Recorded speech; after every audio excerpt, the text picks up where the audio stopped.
प्रहलाद से जुड़ी एक लोक कथा के अनुसार तभी से होली का त्योहार आरंभ हुआ था। प्रहलाद ईश्वर को समर्पित एक बालक था, परंतु उसके पिता ईश्वर को नहीं मानते थे। वे बहुत घमंडी और क्रूर राजा थे।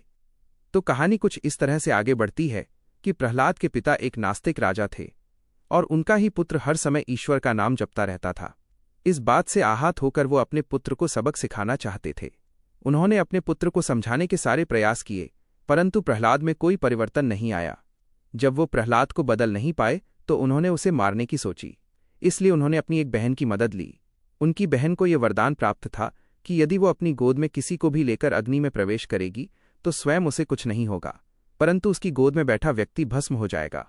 राजा की बहन का नाम होलिका था।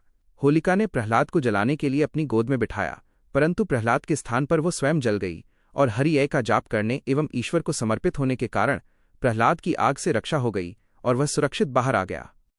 कुछ गांवों में लोग अंगारों पर से होकर गुजर जाते हैं और उन्हें कुछ भी नहीं होता। उनके पैरों में छाले फफोले भी नहीं पड़ते। विश्वास में बहुत शक्ति होती है। जीवन में विश्वास का बड़ा योगदान होता है। आने वाले मानसून पर होलिका दहन का प्रभाव पड़ता है। होलिका भूतकाल के बोझ का सूचक है जो प्रहलाद की निश्चलता को जला देना चाहती थी, परंतु नारायण भक्ति से गहराई तक जुड़े हुए प्रहलाद ने सभी पुराने संस्कारों को स्वाहा कर दिया और फिर नए रंगों के साथ आनंद का उद्गम हुआ। जीवन एक उत्सव बन जाता है। भूतकाल को छोड़कर हम एक नई शुरुआत की तरफ बढ़ते हैं। हमारी भावनाएं आग की तरह हमें जला देती हैं, परंतु जब रंगों का फव्वारा फूटता है तब हमारे जीवन में आकर्षण आ जाता है। अज्ञानता में भावनाएं एक बोझ के समान होती हैं, जबकि ज्ञान में वही भावनाएं जीवन में रंग भर देती हैं।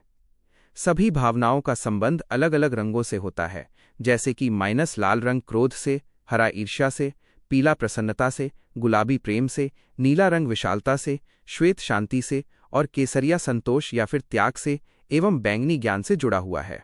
त्योहार का सार जानकर ज्ञान में